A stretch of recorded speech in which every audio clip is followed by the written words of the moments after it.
Hello दोस्तों, कैसे आप सब। स्वागत है आप सबका एक बार फिर हमारे चैनल नॉलेज सिटी में। दोस्तों, जैसा कि आप सबको पता था, मैंने पिछली क्लास में आपका एक चैप्टर प्रोनाउन स्टार्ट करा दिया है। जिन लोगों ने वो वीडियो नहीं देखी तो मैं उसका लिंक डिस्क्रिप्शन बॉक्स में दे दूंगा, आप लोग जाके देख लेना। तो मैंने आपको प्रोनाउन के चैप्टर के अंदर मैंने आपको पर्सनल प्रोनाउन के बारे में बताया और उसके लिए एक टेबल बनाई थी और मैंने आपसे कहा था कि इसे आप याद कर लेना, अपनी कॉपी में नोट कर लेना। तो जिन लोगों ने नहीं करी तो दोबारा आपको टेबल एक बोर्ड पे दिख रही होगी, आप इसी टेबल को नोट कर लीजिए क्योंकि आज हम इसके बारे में भी डिस्कस करने जा रहे हैं। टेबल में आपको जैसे दिख रहा होगा कि 3 हमारे पर्सन होते हैं, first person, second person and third person, और 3 हमारे केस होते हैं, 4। वैसे तो 3 होते हैं लेकिन हम 4 भी कह सकते हैं उन्हें। Subjective case, objective case, possession 1 और पोजेशन 2। इन्हीं को आज हम डिफाइन करके पढ़ेंगे। पहला आपका केस कौन सा है? पहला है हमारा सब्जेक्टिव केस। अब सब्जेक्टिव केस क्या होता है? भाई सब्जेक्टिव केस वो होता है जब प्रोनाउन को हम सेंटेंस के अंदर प्रोनाउन को हम सब्जेक्ट की जगह यूज कर सकें। क्या? सेंटेंस के अंदर प्रोनाउन को सब्जेक्ट की तरह यूज करने को ही हम सब्जेक्टिव केस कहते हैं। फॉर एग्जाम्पल मैं आपको बता दूं, जैसे ही इज प्लेइंग। अब ही क्या है? ही एक प्रोनाउन है और प्रोनाउन को हमने की जगह यूज कर लिया। हमने प्रोनाउन की यूज कर लिया सब्जेक्ट की जगह। मान लीजिए सब्जेक्ट का नाम होता राहुल, तो राहुल की जगह ही लगाया, मतलब सब्जेक्ट की जगह हमने प्रोनाउन का यूज कर लिया। जब सब्जेक्ट की जगह प्रोनाउन का यूज कर सके तो वो हमें सब्जेक्टिव केस कह सकते हैं। ओके, सब्जेक्टिव केस का एग्जाम्पल आपको समझ में आ गया। अब हम देखते हैं अपना अगला case, objective case.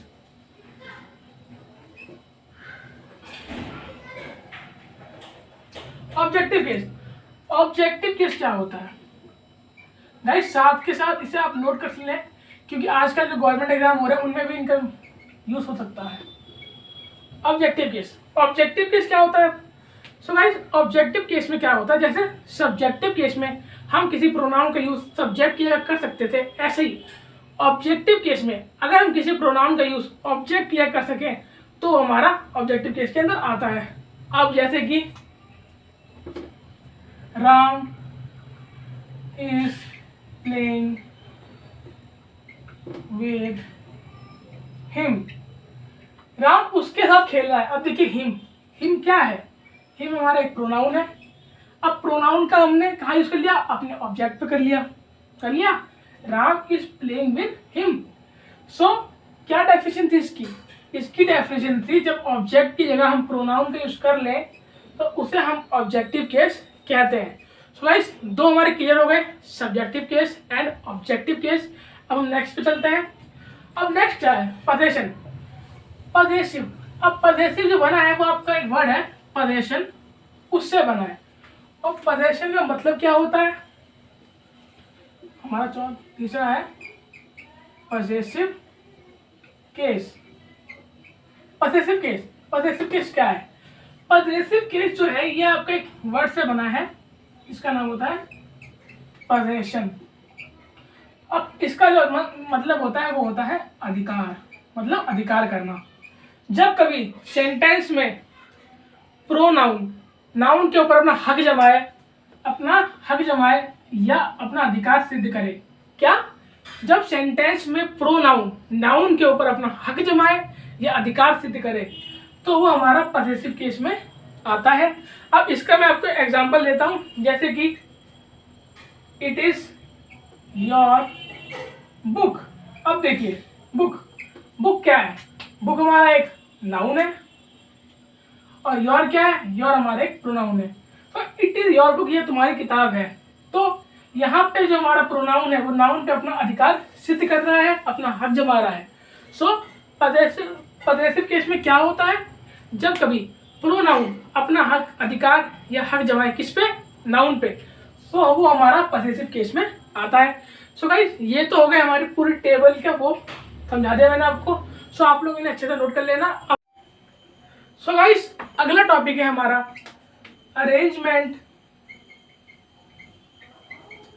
Arrangement of personal pronoun. जैसा कि आपको पढ़ के मालूम चल रहा होगा कि यहाँ पे बता रहे हैं कि पर्सनल प्रोनाउन का अरेंजमेंट करना।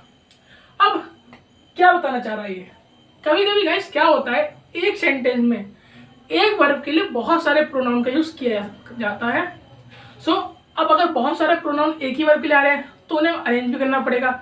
इसी बात पे आपको बहुत सारे एरर मिल सकते हैं। अगर आप कॉम्पिटिटिव एग्जाम की तैयारी कर रहे हैं तो आपको इस टॉपिक से रिलेटेड बहुत सारे आपको एरर मिलते हैं। अगर आपको ये टॉपिक अच्छे से आता है तो आपसे गलती नहीं होगी। तो अब शुरू करते हैं। तो इसके अंदर क्या होता है, इसके अंदर 2 मेथड होते हैं उन्हें अरेंज करने के। पहला होता है आपका 1 2 3 का मेथड और दूसरा 2 3 1 का method.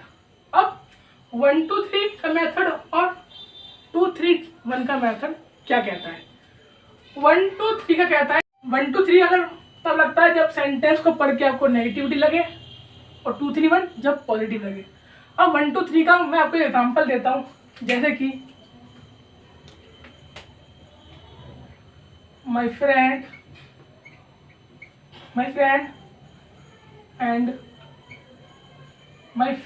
and me are caught while stealing।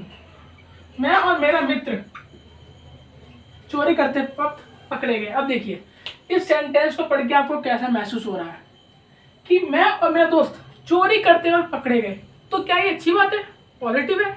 नहीं, ये क्या है, ये आपका नेगेटिव है। सो यहाँ पे आपका कौन सा रूल लगेगा, यहाँ आपका रूल लगेगा 1 2 3। अब 1 2 3 का रूल क्या था? सो गाइस ये था कि पहले फर्स्ट पर्सन, उसके बाद सेकंड पर्सन और उसके बाद थर्ड पर्सन। अब ये पर्सन वाली चीज आपको तभी समझ में आएगी जब आपने वो टेबल अच्छे से पढ़ी हो।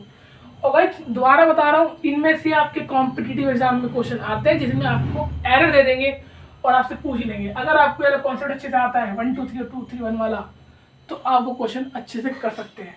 सो देखिए अब इसको कैसे बनाएंगे सही।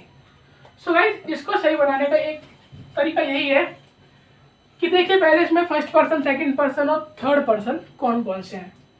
तो आपको दिख रहा होगा, आपको टेबल याद है क्या था पहला, आई मी माई माइन। अब आई मी माई माइन, तो पहले माई आ रहा है कि मी, आई मी पहले आ रहा है, तो इसके हिसाब से मी पहले आ रहा है। फर्स्ट ये हो गया आई मी माई, फिर सेकंड आ रहा है। तो यहाँ तो गलत है ना ये, क्योंकि नेगेटिव है। और 2 1 आ गया, जबकि आना कहता है पहले 1 फिर 2। 3 यहाँ पे है नहीं, इसलिए 3 को हम लेंगे नहीं। ठीक, तो ये सेंटेंस सही कैसे होगा, ये सेंटेंस आपको सही होगा me and my friend are caught while stealing, कि मैं और मेरा मित्र चोरी करते वक्त पकड़ा गया। सो 1 2 3 का आपको समझ में आ गया कि जब सेंटेंस को पढ़ के आपको नेगेटिविटी लगे कि ये नकारात्मकता, सो आपको 1 2 3 का यूज करना है।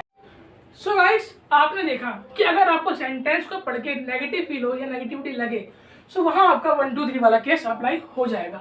लेकिन अगर आपका सेंटेंस पूरा पॉजिटिव हो, यानी कि कोई नेगेटिविटी ना हो, सो वहाँ आपका जो केस लगेगा वो आपका 2 3 1 वाला लगेगा। कैसे, इसका मैं आपको एग्जांपल देता हूँ। जैसे मी and my brother have taken food, कि मैंने और मेरे भाई ने खाना खा लिया। अब मैंने और मेरे भाई ने खाना खा लिया, ये कोई गलत चीज़ तो नहीं है, नेगेटिव तो नहीं है, पॉजिटिव है ना कि खाना खाया। सो यहाँ पे आपका कौन सा रूल अप्लाई होगा, यहाँ आपका रूल अप्लाई होगा 2 3 1 वाला रूल। कैसे, अब चेक करते हैं एक बार कि सही है सेंटेंस या गलत है। जैसे देखिए रिपीट की टेबल एक बार, आई मी माई माइन, मी माइन आई मी, तो पहले उसका ये हो जाता है और माई तो सेकंड। अब देखिए ये 1 2 चल रहा है, लेकिन हमें चलाना है 2 3 1 कि पहले सेकंड फिर थर्ड फिर 1। सो ये बनेगा my brother and I have taken food, ये मी रिप्लेस हो जाएगा आई में, याद रखना कहीं मी मत लिख देना, कि मी जो है वो यहाँ आके रिप्लेस हो जाएगा आई में। तो क्या सेंटेंस बना, my brother and I have taken food. तो गाइस आपको दोनों के अच्छे से क्लियर हो गए, 1 2 3 वाला और 2 3 1 वाला। सो आज के लिए इतना ही। अगर आपको आज की क्लास अच्छी लगी हो तो हमारे चैनल को सब्सक्राइब, शेयर और वीडियोस को लाइक कीजिए। कमेंट करके बताइए कि आपको वीडियो कैसी लगी। तो भाई और हमारा इंस्टाग्राम पेज है, उसको भी आप फॉलो कर लेना। और मैं आपके लिए इंग्लिश ग्रामर में बहुत सारे वर्ड मीनिंग नए नए वर्ड्स लेके आता हूँ शॉर्ट्स में, आप उन्हें भी देखिए और शेयर कीजिए। Okay guys, good bye and thank you.